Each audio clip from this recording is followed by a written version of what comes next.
Okay, I would like at this time to introduce the facilitator of our panel.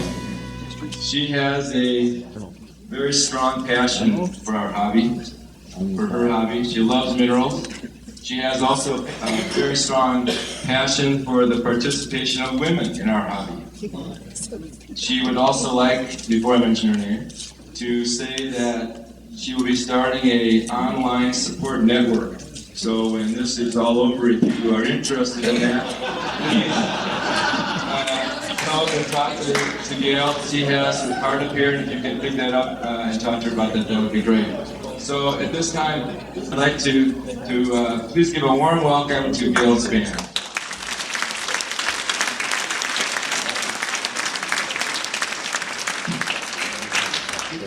Thank you very much. I'm really pleased to be here. We have a distinguished panel with us this evening. As you can see, we have Diane Brownlee, Kerith Graeber, Minette-Cooper, who is our newlywed, by the way.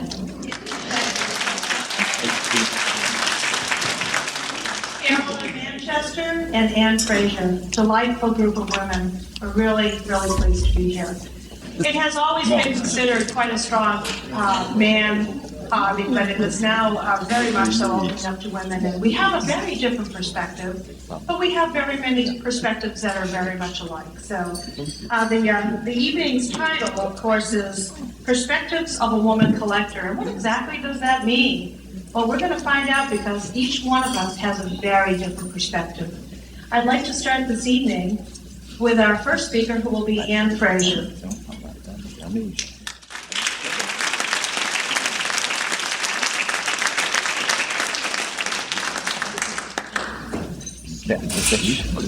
They were joking about my height, and they said I shouldn't ask, can you hear me? I should say, can you see me?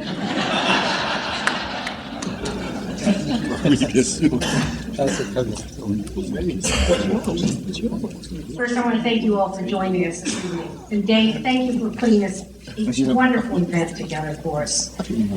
When I was first asked to participate, I realized that I knew and had known a number of women collectors. But what about our predecessors? Who was the first woman mineral collector? Did she find a quartz crystal while out looking for roots and berries? Did she use an amber amulet to soothe a teething baby? Or did a handsome male win her fancy with an agate or a colorful piece of turquoise or malachite? We'll never know, but what we do know is that through history, both sexes have loved, collected minerals, fossils, and gems. Some brief, I hope, biographic remarks about my history in mineral collecting. My family has no history of collecting. My father went through our house on a regular basis, removing detritus and making sure that the backs of closets were visible. I met Cy in 1958 in an anthropology class at Cal Berkeley, and he introduced me to the world of collecting. Cy was taking a degree in geology, I was doing anthropology, and at the time Cy was working for Minerals Unlimited. We met on and off and started actually really dating each other in about 1960. He did a field camp in Inyo Mountains that summer, left me behind, of course, but I was mounting micromounts. I was redoing his collection. Now this is great, except I did not recognize sulfur from calcite or from quartz. It was excellent training in mineral identification. I have a unit of geology in my background, but my real training was helping at Minerals Unlimited, unpacking mineral shipments. I can remember unpacking the good stuff from Chuquicamata, what we called the coffin, which was filled with azurite and malachite from Bisbee, breaking up one by ones for study sets, and helping at shows. And this was when David, the youngest of the crew of the kids that belonged to Ralph and me, didn't quite reach the table. And he was the one that showed me the difference between calcite, sulfur, and quartz.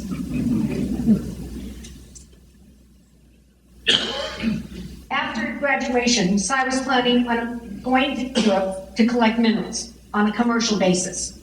We're going to collect pounds and stuff, put them, ship them back, and hopefully Ralph would buy them and help support us in Europe. To prepare for this, we spent evenings going through Ralph's mineral collection and looking at all of the species. I really learned an incredible amount at that time. I also purchased my first mineral collection. This was in the late 1960s. I bought it from Scott Williams Jr., Scott Williams' son, who was, I won't get into that, it's too detailed. Anyway, bought about 150 thumbnails, and with some judicious trading, the specimens I got from Ralph while working for him, I was able to put together 50 thumbnails, which I used in competition at the California Federation Show in 1961 in Pomona. I'm sure I was a very obnoxious youth of just barely 21, 9 months of collecting experience, and Marion Godshaw beat me by 1 point.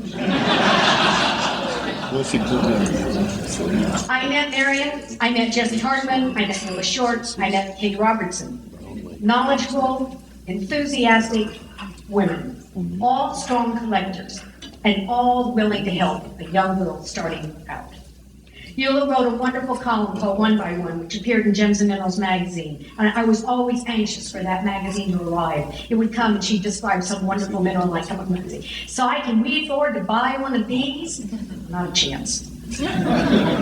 One of the most important women, I think, in my learning experience was Eleanor Learned, a delightful, true lady.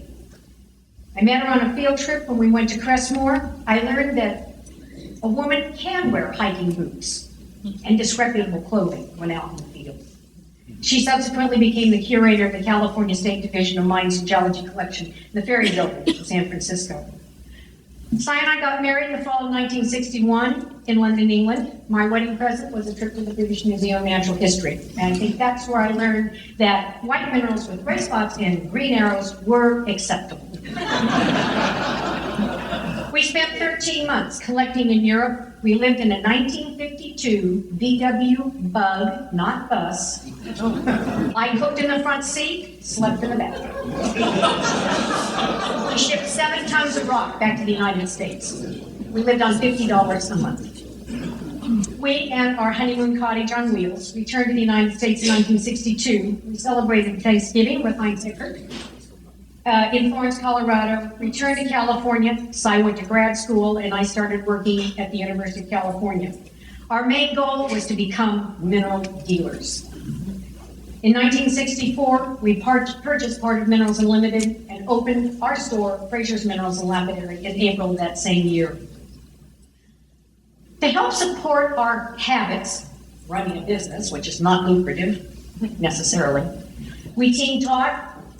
We spent a lot of time showing both adults and students that minerals were a good thing. Women that I met during this time were very, very involved with their hobby. I'm going to mention just a few because they're women that I got to know moderately well. There are hundreds, literally. I have pages of printouts, women that I said, oh my God, she must have collected. But did she? Did she really collect or did she just enjoy? Because micromounting actually is something that I truly do love and enjoy doing. I haven't had much time to do with it. I always think about Sugar White, Juanita Curtis, Vi Anderson, and Vi Frazier, Helen Parnell, and I can't forget Marion Stewart. Then there are the women/collectors, Beth Gordon, Jean Hamill, Susie Davis, who willingly allowed me to work in her booth. I learned a lot from her. 2 regrets, I didn't meet Jean Bandy, and I never met Lou Henry Hoover. I want to thank Wendell and Minette-Cooper. Wendell particularly for producing this book, The History of Mineral Collecting. There aren't a lot of women mentioned in here, but the ones that are were humdingers. And Minette-Cooper for robbing the Sparry garniture. And I suggest if any of you in this audience are interested in true mineral collecting, you should own both of these books. Early potential collectors, Cleopatra.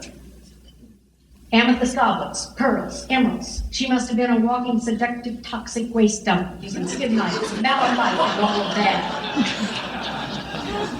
Hildegard von Bingen, a woman of great influence down to today. She wrote numerous monographs, including one on gemstones and their medicinal properties, which have been translated into German.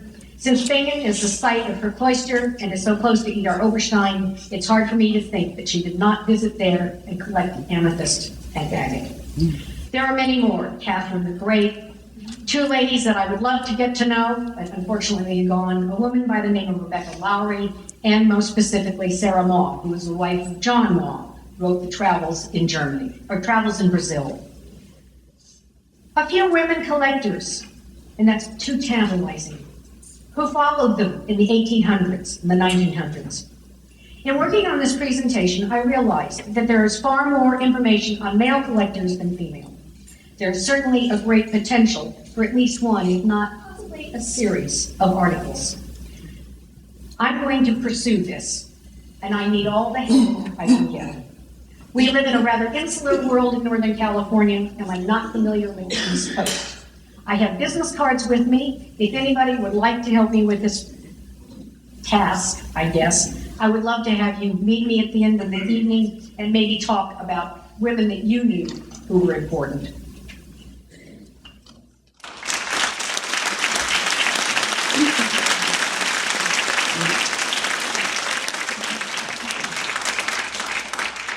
Thank you, Anne. That was wonderful.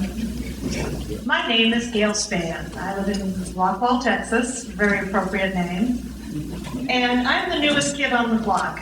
My husband Jim and I have been collecting for 3 years now, and we are passionate. We spend all of our hours looking at minerals, studying minerals, researching minerals, and hanging out with mineral people. So we have had a great success in learning in a very short time. And we're also members of the MAD group, the group in Dallas, and that has been just wonderful. We've had so many mentors who've helped us. I would like to mention to please make sure your cell phones are off. That would be a very important thing to do. May I have the next slide, please? I got this picture right after I started collecting, and I thought, wow, surely that's not real. And then I thought, well, you know what? Wouldn't it be great if I decorated my house like that? And I did. This is our cabinet of crystals in Rockwall, Texas. This is part of my living room. This is a small part of where we keep our minerals. We have minerals all over the house. And yes, I like pink. This is one of the pieces we recently got that I really enjoy, and I think many of you might recognize it from the cover of the MR from 1997. It is pink, it is beautiful, and it is just divine to me. I never tire of looking at it. And I like a little purple with my pink. This is another piece that I just enjoy so greatly. It is just a perfect topaz to me. And women really do not fear pink. And you know what? A lot of men don't fear pink because this particular specimen belonged to Peter Bancroft, John Barlow, David Wilbur, and Irv Brown. I think real men like pink too.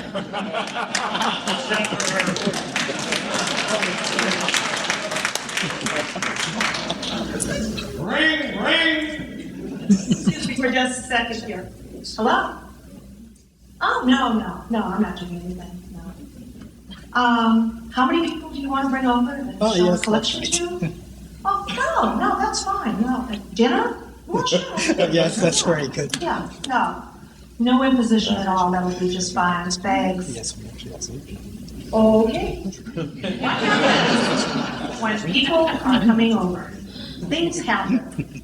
First thing is a trip to the grocery store. Next slide, please. I'm in the kitchen. The clock is running. These people are coming. I'm slaving away. I always like to make the house look nice, so I get the flowers going. I arrange all the flowers, get in the kitchen there and mess around. Jim, honey, you think you might want to help me with some of this? Just a minute, dear, okay? Well, one of the things I've got to do is make sure the place looks good. So I'm sweeping and cleaning and wondering what's going on. And look, I found the perfect place. Don't tell anybody, though. Yes. You know, I think Dave Wilbur was over recently because there's a lot of nose prints all over the place. There's a ham sandwich left in that cabinet. It was tiring work, but somebody's got to do it, you know. That's his coming. Do you think you might pull yourself away and help me out? I'll be right there. There again, okay. Got to set the table, get everything ready. Now you can see I got minerals all over this house. Got to cook the food. Love my own cooking, gotta say it. I like to cook for people. But you know what? When I can't cook for people, I cheat. I go to get one of those pre-roasted chickens, and I make them think that I've been slaving over the hot stove all day. Don't tell anybody about that. Here's my company, and they brought a child with them. Isn't that wonderful? Look at my minerals. We really enjoy them. They're bright and sparkly, and let's give you an education while we're at it. Hello, little tyke.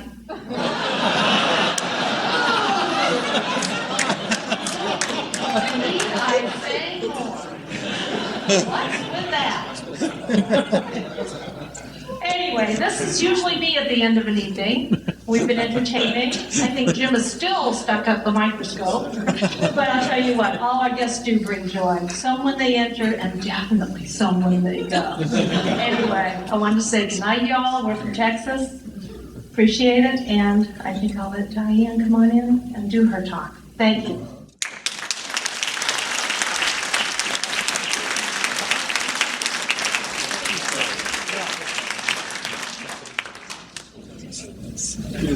Good evening. My name is Diane Brownlee, and I'm also from Dallas. And I'm going to talk tonight about loving minerals as a youngster, going a completely different direction for 20 years and more, and then coming back to mineral cooking. And I know that this is something that happens to a lot of other people and a lot of other women. So I'm going to start off with a slide of beautiful Colorado scenery, which is where I grew up, in a family that had mining on both sides. Both my mom and my dad's ancestors were part of the original gold rush in Colorado. And so when I was a girl, our idea of a great vacation was to drive into one of these valleys, like you see in this photo, and camp out, and then we would visit every single dump in that valley. And believe me, there weren't a lot of roads to those mines, and so it was quite a thrill just to get up to these places a lot of the time. And it was a contest between my brother and my father and I to see who could find the most interesting and unfathomable piece of mineral on the dumps. What could it be? So here we see some that are typical Colorado minerals. We never found any that looked this good, guys. But I didn't care. It was a marvelous treasure hunt right from the start. And so every time we would go on these trips, we would bring home boxes and bags of fantastic somethings. And I would get out my handy mineral book and try to compare them to the pictures, which they rarely, if ever, matched. Next slide, please. Well, all of this trucking around the mountains and looking at rocks and minerals had its effect, and here I am as a co-ed at the Colorado School of Mines. I'm the second from the right there in the bigger picture, and I'm the tall one in the middle, marching down the street as a cheerleader at Colorado Mines in the late 60s. And, well, sure enough, you know, I fought my way through the very difficult engineering curriculum there and graduated with a degree in geophysics. And then my life really did change. And between this picture and the next picture, about 20 years went by. I did what happened to me happens to a lot of you, a lot of women and a lot of guys too. And that is, I graduated, I got a job, I went to work, I got married, I moved, I had a baby, I got another job, I moved again. Life and career and children and family all took precedence over my passion for minerals and my enjoyment of geology in a very personal way. So now I'll have the next slide.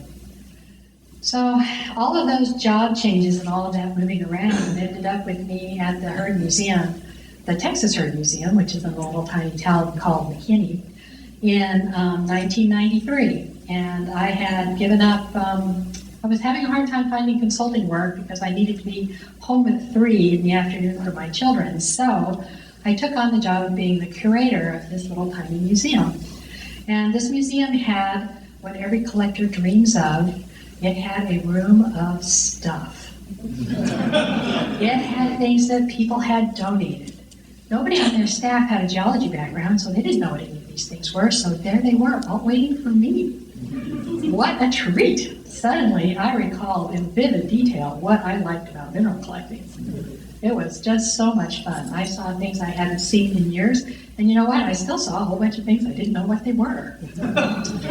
So, next slide, please. So I got back into collecting, and the really interesting thing is that when my spouse, my husband Keith, who was traveling all around the world for our archival exploration, finally slowed down enough to take a breather, we realized that we both had collected minerals as children, had met and married each other without either of us realizing that the other one had a passion for minerals. So I started, when I was at the Herd Museum, I met some members of the Mineralogy Association of Dallas, the MAD group, especially Doug Wallace and Nick Tice, and they helped me with all those things in that room that I couldn't figure out what they were. And in the meantime, Keith got interested in the MAD group too, and you know what? He's the only person who's ever served as coordinator who forgot to join first. So as a couple, we decided we would make a commitment to growing our collection, and we decided that we would do it in our own way. We would certainly always go to the MAD meetings, and we would listen to the other people and the wonderful speakers and enjoy each other's specimens, but we also made a commitment to going outside, to collecting, to being in the world of the minerals themselves, looking at the geology, banging on rocks. To us, it's a very important part of mineral collecting, and that's what these photos are from. So this is yours truly, you know, looking as usual, ready to go to the ball, out on the slope collecting. Next slide, please. Of course, sometimes you are lucky and you can get there in a Jeep, and sometimes you end up at, next slide, please, someplace like this. This is the Sunnyside Mine up above Silverton, Colorado at Lake Emma. One of the great places to go and collect rhodochrosites of various kinds. And next slide, please. Sometimes you don't get a Jeep, sometimes you have to walk. So here we are, here I am, on my way to the Grizzly Bear Mine, which is over by Luray, looking forward to looking at some ore on that dump, and again, looking for something that I don't know what it is. Next slide, please. Of course, sometimes when you get there, the specimens aren't that swell, so just have a seat in the ore cart and enjoy the scenery. Next slide, please. And as I said, good friends. This is Dr. Tice, and this is back up at Lake Emma again. And good friends from the mineral collecting group, you know, they make it even better. We've been all over with those folks. We've been to Arkansas, New Mexico, Utah, Oklahoma, West Texas, and it's always just a real blast. Share the joy, have the fun, make it twice as good. Next slide, please. And of course, it's always nice to have Keith along for that time that there's that sharp rock that I didn't see while we were driving up. And here he is changing the tire. Next slide, please. And a lot of times you see wonderful things besides just specimens too. For example, this is the upper level of the Camford mine, which is up above Array, and that thing on the left there is a rock glacier. And if you look right behind the little red Jeep, you can see what used to be the adit. And the glacier has eaten it up, and now the more modern adit is off to the right. So it's you just never know what you're going to find when you're out mineral collecting. Next slide, please. Now these next two slides are how the passion I have for my science and for mineralogy have played out in my job right now. I'm director of the Ellison Miles Geotechnology Institute in Dallas, and we're located at Brookhaven College. And the mission of the building is to provide professional training for people who use geology in their business. But this is the other half. These are teachers. Last year, the Institute trained over 500 teachers. in how to use geology in their classroom. And these teachers rode down to Dinosaur Valley State Park in Texas on a tour bus, talking geology the entire way, looking out the windows, looking for attributes of geology, things that they've been around for years and never really knew were part of the geology framework of their planet. There are people who, mostly women, who had a geology class or two in preparation for training for teaching and are now trying to get back into it. They're very highly curious. They want to do a good job of representing this science to kids in school. And so here we are inspecting a fossil site. Next slide, please. This is at the local high school gym in Glen Rose, Texas. Itsy bitsy, all over again. And what we're doing here is a hands-on fossil sorting exercise so that these teachers will have handled these typical fossils. And so the next time that they are in their classroom, they'll be able to speak with confidence about what kind of fossil you're going to find as an 8th grader out in that creek behind your house. So I think that the real point of my talk is simply this, that if you can find children who research, by the way, has shown make up their mind about their career when they are in 5th grade. If you can be around children like that or influence their teachers to understand the important part that geology and mineralogy, and especially the beauty of minerals, plays in their life, then you are well on your way to enticing new members into our hobby. And I think this is especially true for young girls who often look around them for role models, and they just don't see very many of us women out there. So I want to assure you that if you as a woman collector have the opportunity to talk about your passion for minerals to groups of children or groups of teachers, please take that opportunity and make the best of it because you'll influence somebody's life. Thank you.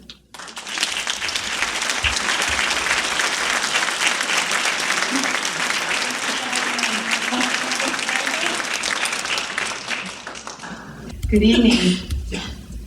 I've known many of you for many, many years, and many of you have influenced my collecting. I have no background in geology. My background is in art, and I love minerals because they're beautiful. Personally, I have to thank Wendell Wilson for the design of my new label, which so far I haven't had time to put on any of my specimens. In 1969, Bill Larson, who I'd known in high school, came into the dental office where I was working. I hadn't seen him since he graduated from high school, so we caught up on things that we were doing. Next slide. I asked Bill what he was doing now, and he told me he was opening a mineral shop. I said, "What's a mineral?" And that was the beginning of the end. He invited me to come down to the shop to see his collection, which, by the way, he never has labels on, so you have to learn to memorize everything he tells you time and time and time again. The first time he showed me a dioptase, I fell in love with minerals. Of course, I couldn't remember the name of it for a long time, so I kept saying, that green mineral I like. Next slide. This is a mimetite, which has been in my collection that Bill gave me for a birthday present one year. Next slide.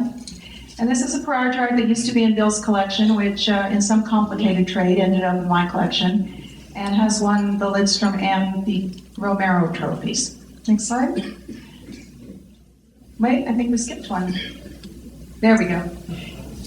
In about 1971, Bill introduced me to Josephine Scripps, a fabulous, incredible person. Josie at that time was the curator of mineralogy at the San Diego Museum of Natural History. And as she did with everyone she met, she ascertained if I would be willing to volunteer at the museum. I did. I made the mistake of admitting I could type, and learned to spell a lot more mineral names than I know how to recognize. And this next specimen, this is a burl from Baja California, which cost me a LeGrand to get out of Josie's collection, which I still treasure. While I was volunteering at the Natural History Museum, there was a retired chemist named Harry Miller who also volunteered. Harry had traveled extensively in Mexico with a friend in the 40s and 50s, had written many articles in Lapidary Journal. I gave him a ride home one night and he invited me to see his collection. The beauty was just stunning, and of course the amethyst just grabbed me immediately. Harry offered me a specimen as a thank you for giving me a ride home. And there was a group of Guanajuato amethysts, and he said I could have any one except the one with the white calcite on it. So I took a piece and thanked him, and a couple of years later, Harry died. Josie bought the collection for the museum, and we were selling part of it at our once-a-month basement sale. Next slide, please. And this was my first Mexican mineral.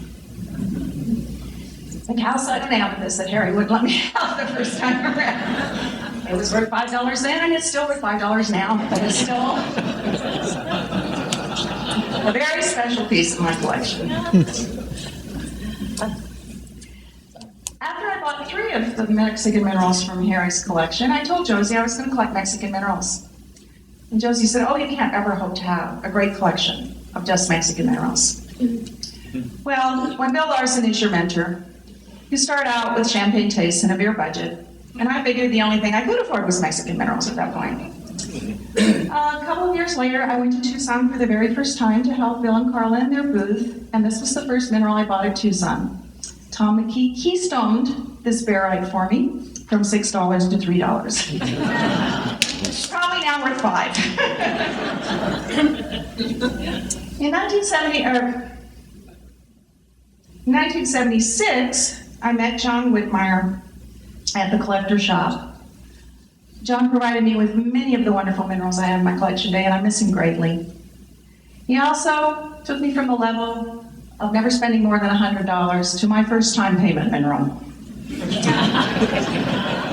Next, this bottle field is silver, which I paid off at the rate of $50 a month, and I still have and I still love. Next slide. One day John came to the door and he had this cerussite sixling from the San Francisco mine, and 2 of them actually. And I said, "Well, how much would you like for it?" He said, "Well, I don't know." So he left. The next day, Willard Perkins, who was a thumbnail collector in LA, called me and said, "John left something here for you." I said, "Oh, what was it?" He said, "He left the 2 cerussites." He says, "You get your choice and I get the other one." I said, "Well, Perky, you collect thumbnails, and I know this one's a little bigger than a thumbnail. I'll take that one." How much did John say he wanted for it? Perky said, "John said you can't put a price on 2 years worth of mining." That is all he found in 2 years mining the San Francisco mine. 2 cerussite sixlings. And that was a gift from John. In 1978, I competed for the first time at Tucson. Cal and Bill and Josie convinced me that I needed to compete to let people know what I collected so that people would offer me things. And I did, and I was fortunate enough that Dr. Miguel Romero had the place next to mine. Miguel's collection sits at the university here in Tucson, and he was a great friend and a great mentor for many years. Unfortunately, I don't have any pictures of the specimens that Miguel gave me. In 1978, I married Kerith Graeber. He had gone to work for Bill in 1972. Next. And this was one of my first birthday presents from Cal. I always said I would rather have a mineral specimen than a piece of jewelry. Another great influence in my collecting, next, was Fred Poe. I won't say that Fred encouraged me so much as challenged me. When Fred decided that he was going to sell his collection, he consigned it to Wayne Light. I asked Wayne if he had the stephanite on calcite that had been in all of Fred's books. Wayne said, "No, I don't have it. Fred has it, but go talk to Fred."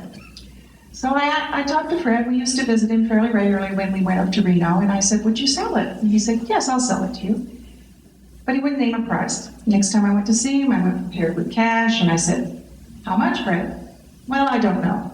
The next time I went to see him, he said, "Well, if I sell it to you, you might quit coming to visit me." Cal said, "If you don't sell it to her, she'll quit coming to visit you."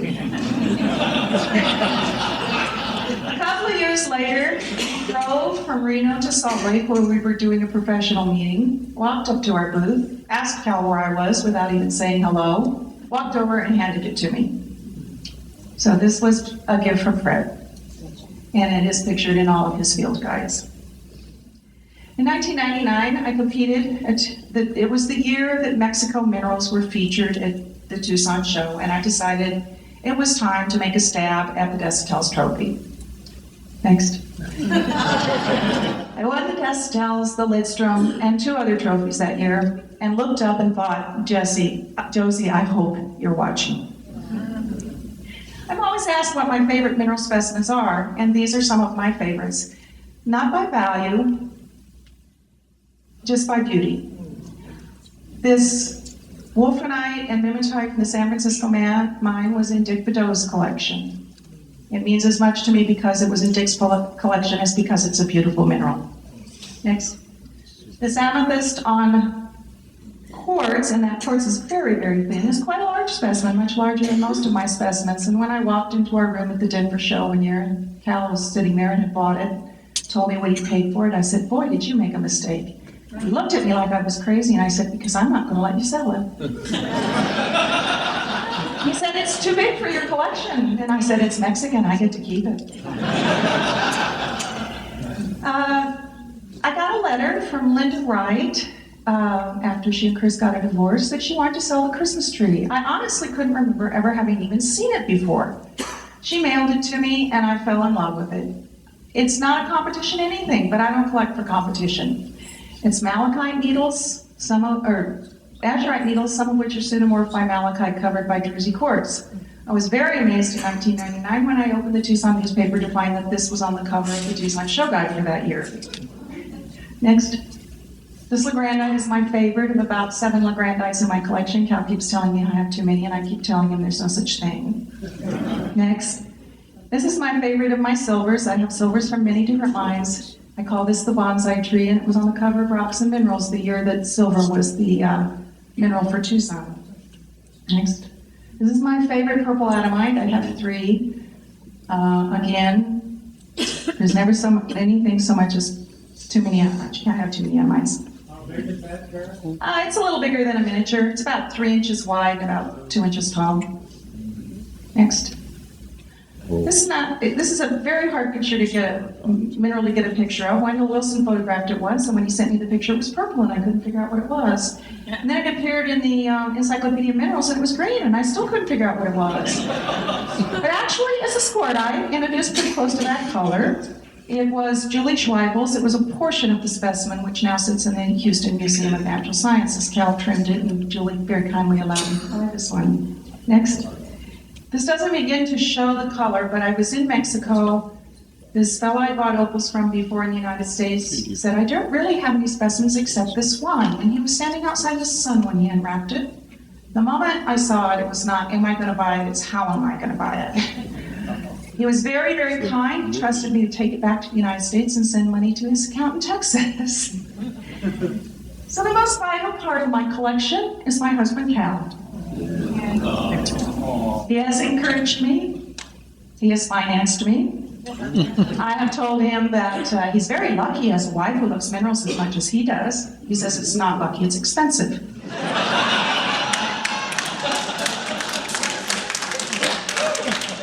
I want to finish with the fact that as much as I love all these minerals, the people that are associated with them mean more to me than any of the minerals.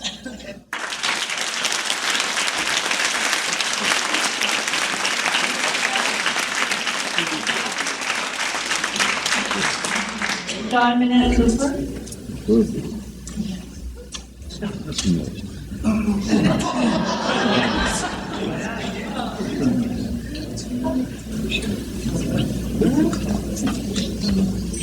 Oh, yes.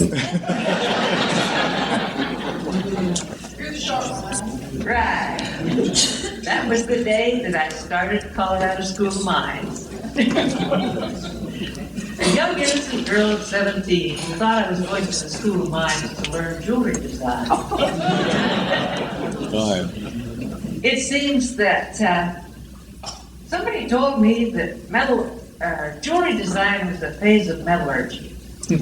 So I said, well, I was living on a military base up at China Lake, and it was a science base, and there was a metallurgy department.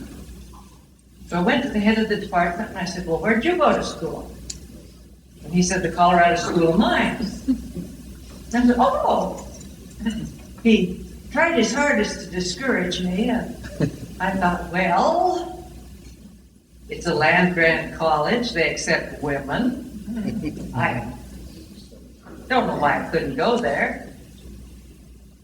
Well, when I got there, I found out one little fact. I was one of 2 girls at the school. We were both starting our freshman year that year. The other girl left at Christmas time.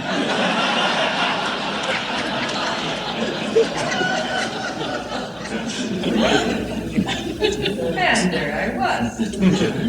Well, I still figured out that they weren't teaching jewelry design. But I went home that summer and I worked for a geophysicist, and he got me interested in geology. And I've been collecting all my life, minerals, but not on a par with what we've been collecting. So I went back to school and I changed my option and studied geology. About my junior year, I met Jim, and we got married our senior year in college. And we both loved collecting. Jim had never seen a mineral until he got to Colorado School of Mines. He lived in Iowa, and it's not exactly known for its mineral deposits. So, about his sophomore year, somebody showed him a tray of minerals. He took one look and he said, "Oh!" So that was that. We started collecting minerals. And of course, my fondest part of mineral collecting, I think, was the field collecting. And through the years, I was very fortunate because Jim was a mining engineer. And when I started out, they didn't let women in mines, underground mines. Oh my God, a woman? I mean, she's going to be bad luck, and besides, we don't really want her in the mine. I mean, after all, be a nuisance. So I ended up being very fortunate because I ended up going to every mine that Jim ever worked at and was allowed underground and on in the open pits and wherever. And we collected a number of specimens through the years, and that's how we built our collection. And can I have the next slide? One of the places we ended up going was the Champion Mine up in the White Mountains. This was a great favorite of Jim's, and as you can see, he was never sparing in his trips. He always took the family along if he could. So the kids started young. Took me up there, and darn near killed me. That trip up to the mine is just straight up, I swear. I think you go 1,800 feet up in about a mile and a half or something like that. But anyway, we had a very good time with our collecting. Next slide. One of the places, of course, we collected was boron. And I particularly picked this, it's a tin chalconite after borax. And one of the reasons I picked it is one of the few specimens I actually collected myself. So I had it for 50 years anyway.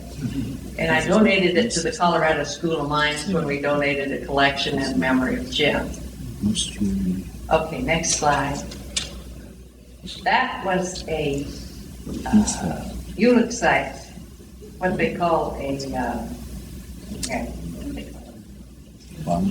clamshell, yes. And the reason I put it in was because that was an interesting place to collect too. It was underground. It was a thin layer about 6 inches thick on the ceiling of the mine. And they mined up to that layer, but it was ulexite, and they didn't want ulexite, they only wanted borax. So they left it in place. And to collect it, it was about 8 feet in the air. You took a long, well, one of us got up on a ladder and took a long pole and sheared the stuff off the ceiling. And the other guy was standing down below with a flat with newspaper in, trying to catch these things. Now, they were a little bit fragile, and I don't know of many specimens that really came out in one piece. But we took them home, very carefully put them all back together, and got some pretty nice specimens out of it. That was prototype. That was another one that I was involved in collecting. From the standpoint of, Jim went down in the mine, and it was down at the bottom of the pit, in a very, very low area, just below footwall basalts. And there was a prototype down there, and it was in big chunks of mud. And he brought a few of these things home. He'd been collecting some Ulexite, the TV rock, was in the same area. And when he got home with this stuff, I got to looking at it, and I started messing around with it, and I got a hat pin out, and I started chipping away at this thing. And hey, we were actually getting some crystals out.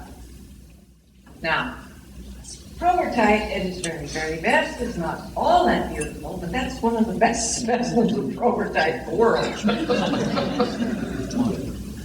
I won't guarantee that I collected that one, but we did go back to the dumps, and we took a lot more pieces of mud home, and spent several weeks. We'd soak them for a little while, and then you'd chip away at it for a while, and then you'd soak it a little bit more, and you'd chip away at it for a while.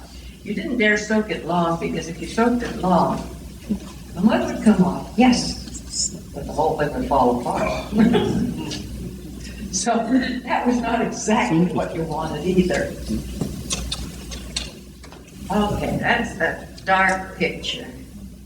But of course, that is one of my very, very favorite specimens in our collection. It was a thumbnail, the granite.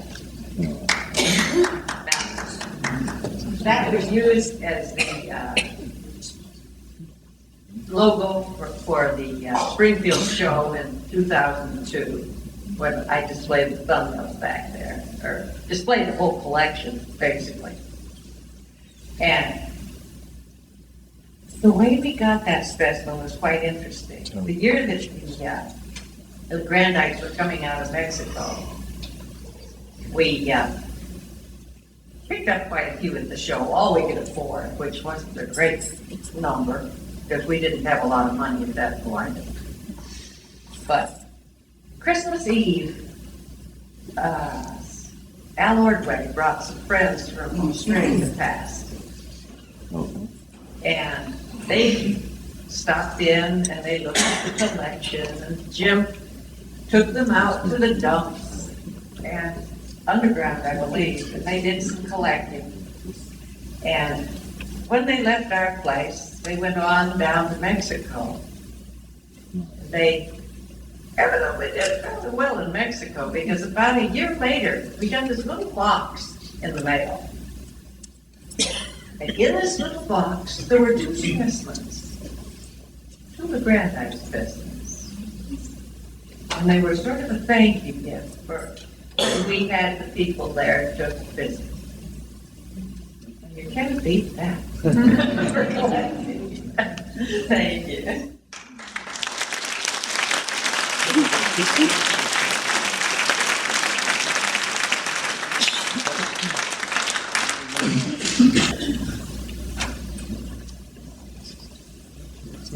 Hi, I'm Carolyn Manchester from Ohio, and I'm awfully glad to be here. Hey, guys and gals, we all share our wonderful hobby of mineralogy. But remember, guys, it's not men-erology.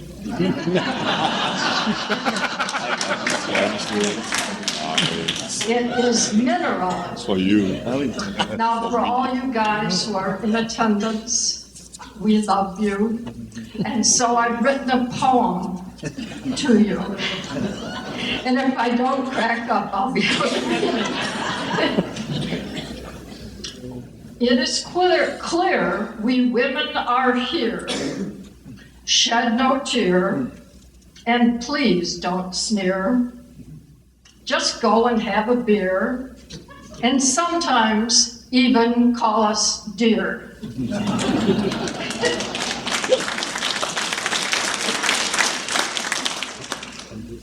I think I'm the old lady of the group. because I started collecting minerals 56 years ago. The collection is worldwide and consists of specimens measuring 1 inch to 1 foot. I have a husband who doesn't give a fig about minerals.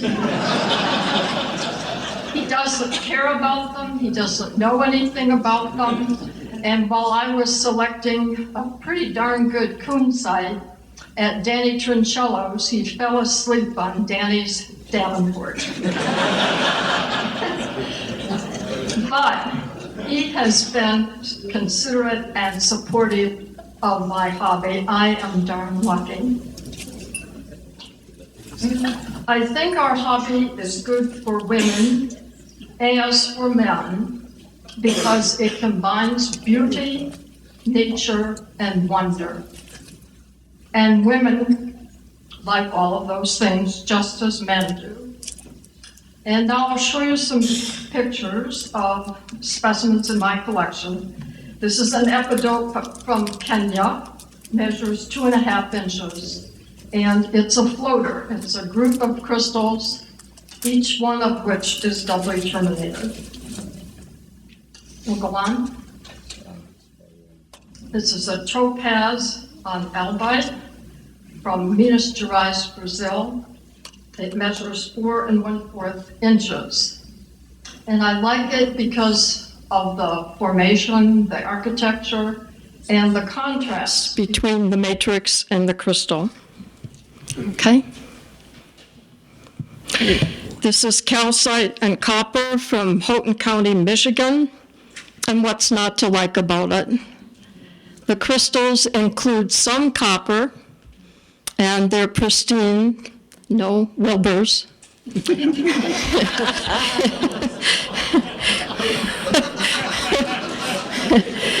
And they sit on the copper nicely, and it's 2.5 inches. Next. I just love this specimen. It's calcite with selenite from Rio Grande do Sul.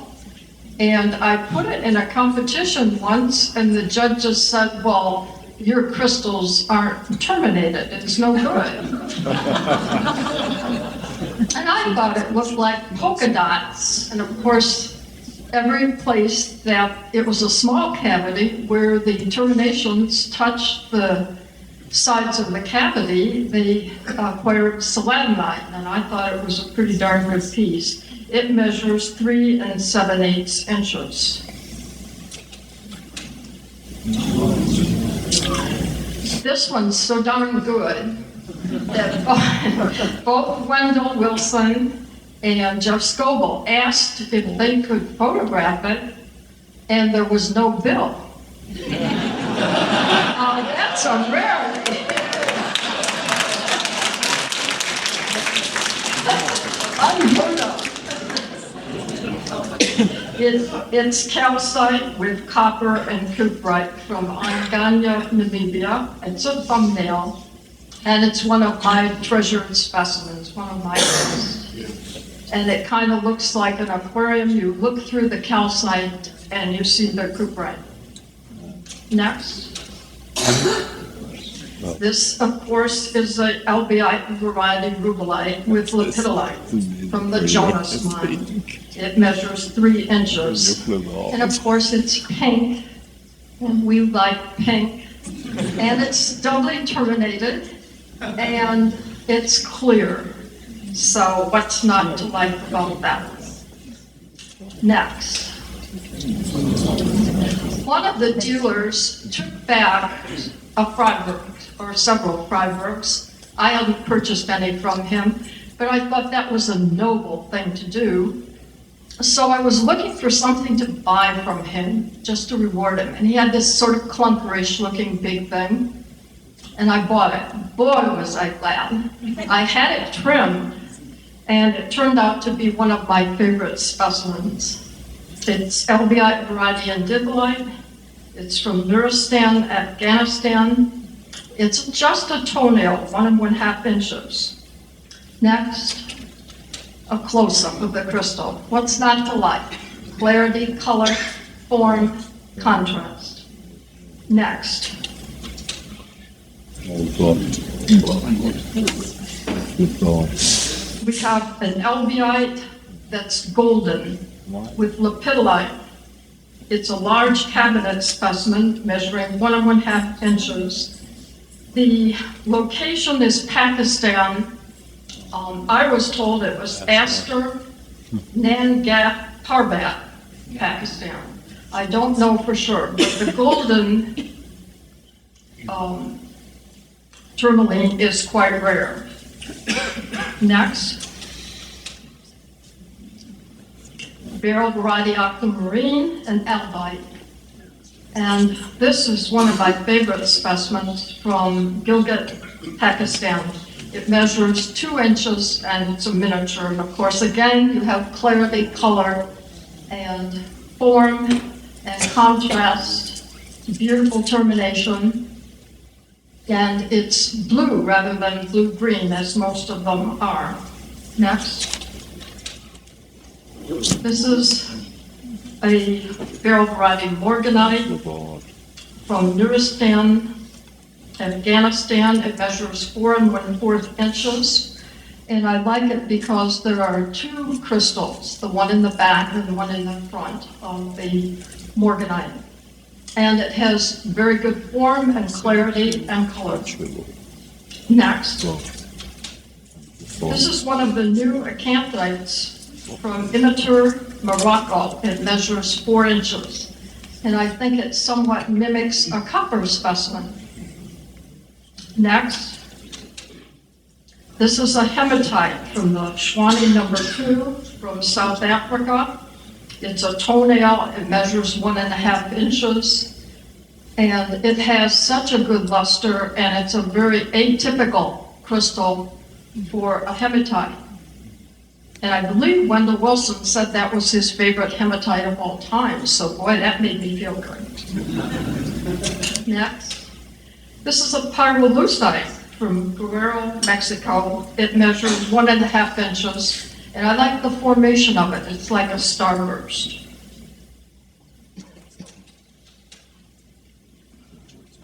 An Ettringite from Schwanning in South Africa.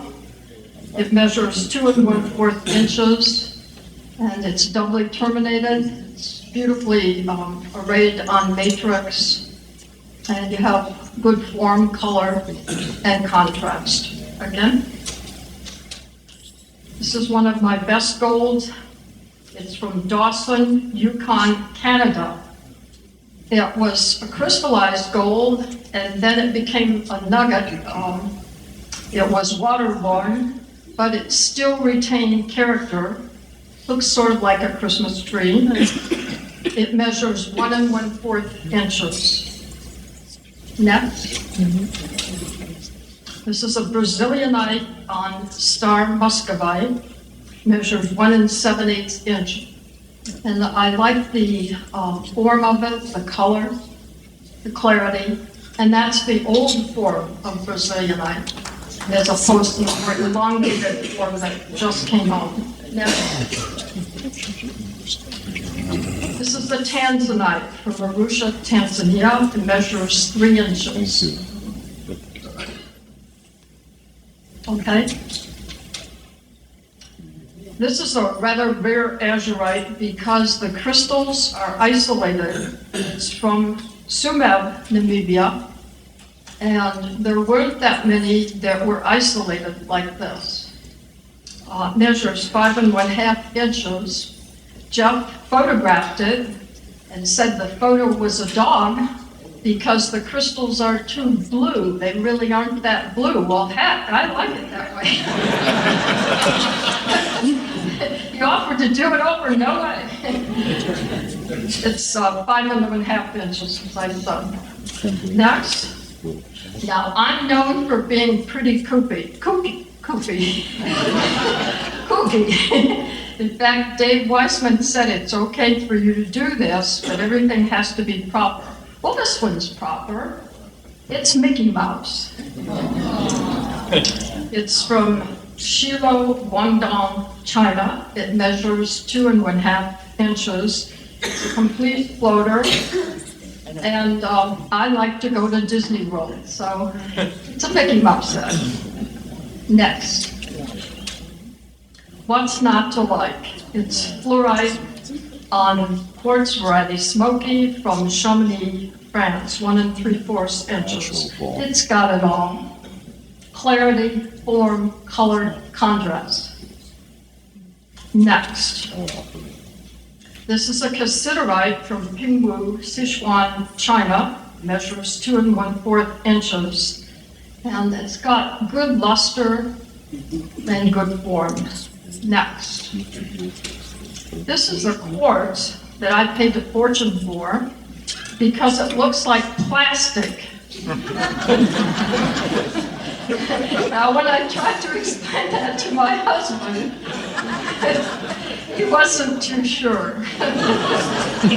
And I knew what I was doing. It measures 3 1/2 inches. It is so perfect, it doesn't look real. Next.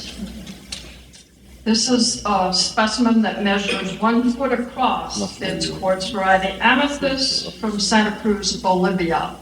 And I use it as a centerpiece on a table where I have the whole table filled with amethyst or purple objects, and all around that kitchen is purple objects, so it kind of looks nice. Next. Then this is why maybe Dave Wiseman wasn't too sure that I should be included in this August meeting. I had seen this at Detroit, and it wasn't for sale then, and I decided if I ever saw it again, I was going to get it.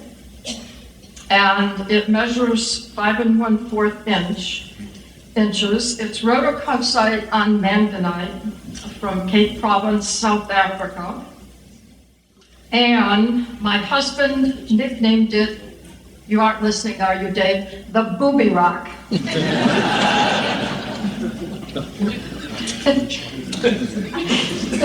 For obvious reasons that we can't go into. This is a rhodochrosite, of course, from the Sweet Home mine on quartz. And I like it because, again, it's not all clumped up. It's just one big one in the center. And it measures 4 inches. Next. Now, what the heck is this doing here? Ken Roberts originated, as far as I know, the classification of toenail.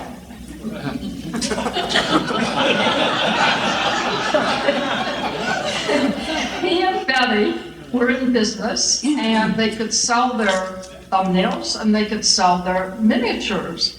But there was a category in between where they couldn't get very much money for it. And so they started a collection of toenails. Anyway, I thought it would be a neat classification for the Federation. And Ron Clark and I persuaded Les Presmick to have that as a category for Tucson, and he was good enough to do it. And to popularize the idea, I got a life-size model of a foot, and I tied a gold bow around the big toe. And I surrounded it with toenail-sized specimens. And Jeff Scoville was so impressed with it, he'd never seen anything like that. And he took a picture of it. And that concludes my talk. Thank you.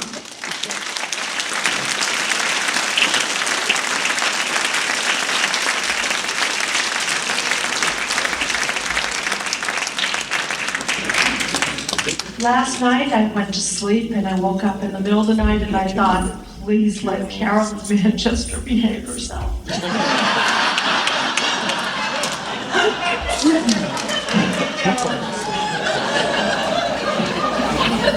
I'd like to invite people to ask questions, and Dave Waisman will walk around with a microphone.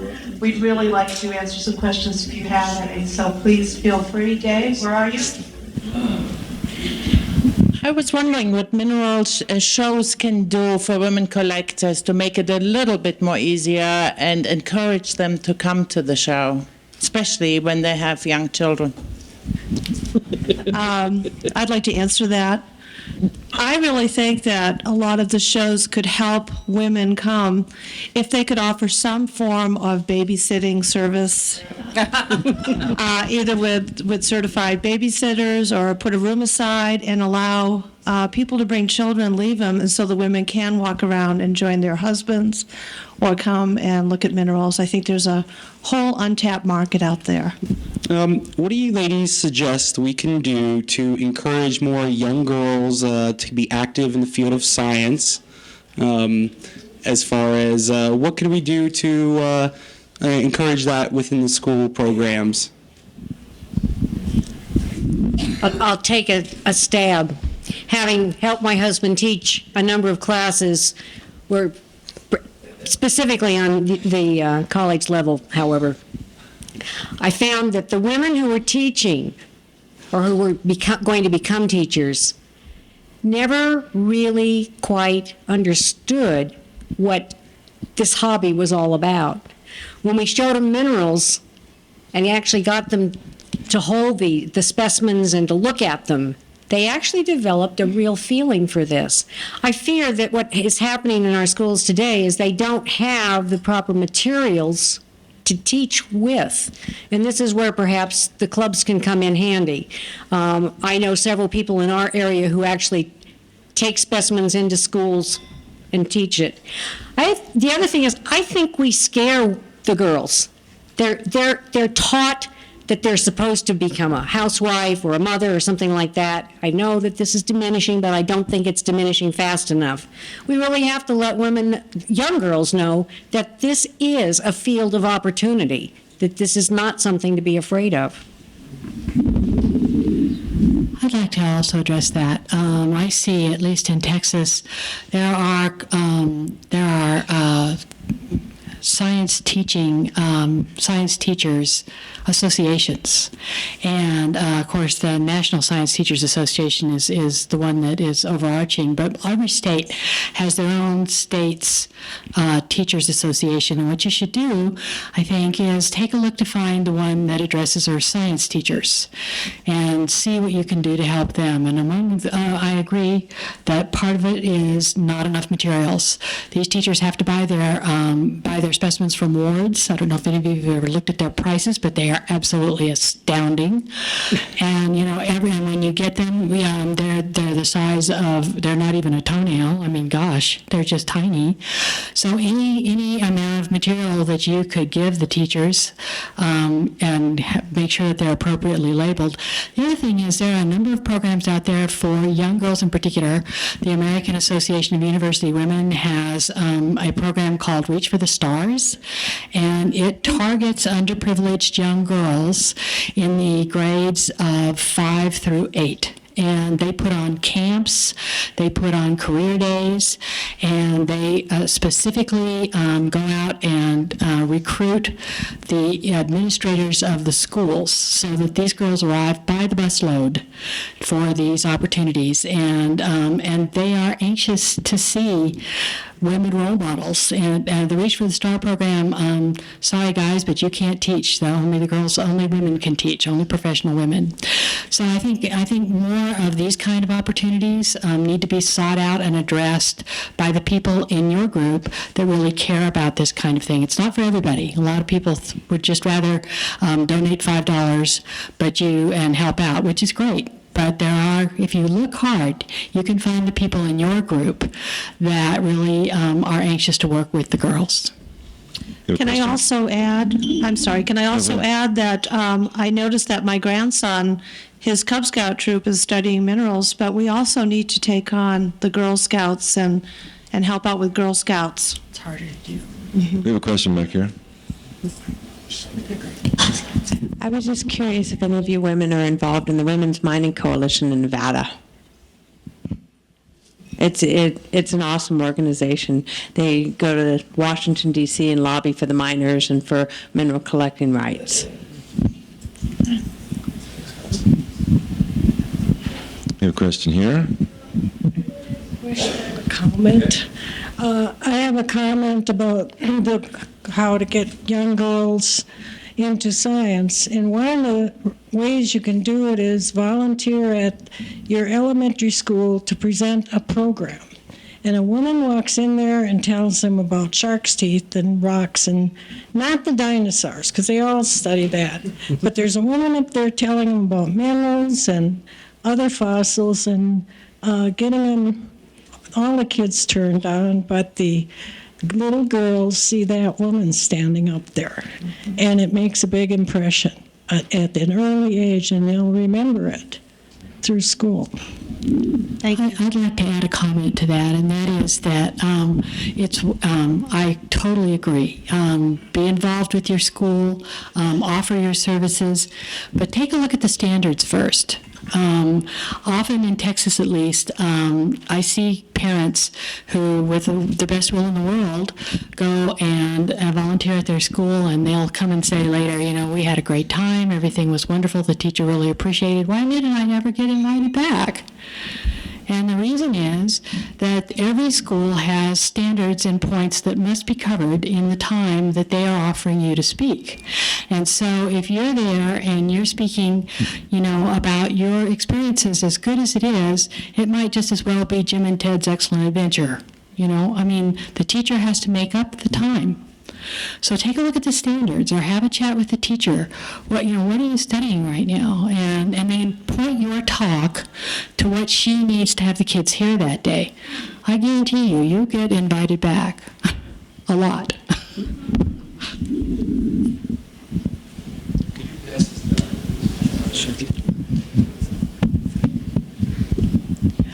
I don't know how many are familiar with the Minerals Information Institute. It's out of Golden, Colorado. And I think if people do want to make contributions, it's a great place to go. They send out packets to the schools, teachers. You're nodding, I think you're familiar with them. It's been really successful. It's been growing over the years. It's a focused organization where I think you can make a difference by just adding more. People contribute money, but I would be willing to bet if somebody worked out with the Institute to send little packages of minerals to go to the teachers, and the bulk of the teachers are women, and I think that then you'd be having women trying to teach the children, particularly the girls, about minerals. So the Minerals Institute in Golden, Colorado is a good place to start to really help women out. Okay, I have a question for you. What was the moment that you realized that there was no turning back and you were totally in love with minerals?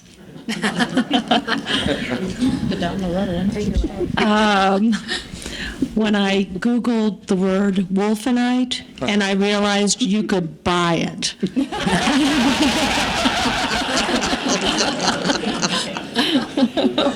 I already said that. But I saw diopters. Yeah. Anybody else? Yeah. I think I knew when I walked into the British Museum of Natural History in 1961. It's changed, but the realization that all of those specimens in that collection had actually come out of the earth, had been dug up by someone, and had been carefully preserved. It was an amazing and awesome feeling. My revelation came when I got my first quartz crystal. The shape of it, the parallel striations, the clarity, I just fell in love with it. And that was many, many years ago. Diane, I have a question for you. Is there any chance that we can get a cookie cutter plan for the kind of institute you work for? We can transport this concept to other parts of North America? Because what I saw on your slides suggests to me that you're doing the right thing. Training the teachers and helping them be smart about what's going on and have a sense from the ground up of what's going on. So I congratulate you. Thank you very much. That's wonderful to hear. The institute that I work for was built by Ellison Mills, who was a wildcatter in Wise County, Texas, and he was George Mitchell's partner, and so he made a ton of money. And his vision for the institute was that it would be a building where training would take place, training for all geoprofessionals, anybody who uses geology in their business. and then that all the people who use geology in their business would actually talk to each other and come together to do outreach for teachers and students. And as far as I know, this is a unique plan. The other piece of it that is unique is that he gave the money to build the building, and it's on a college campus, so that when the training is done, the college gets the tuition and the money from providing the continuing education units, but anybody who who fits the profile uses the facility for free. And so you can come in and have schools there, and you can come in and do training for your employees. You can have mineral shows, and the facility is free. And then I asked those people if they agree that this is a worthwhile experience and that they were happy with the treatment, that they would donate to our outreach programs, and that's my budget for outreach programs. So I would love to give anybody with any ideas about this, what our pitfalls and our problems and as well as our successes have been. And if you'll email me or call me, I'll be glad to talk with you about it. Thank you again.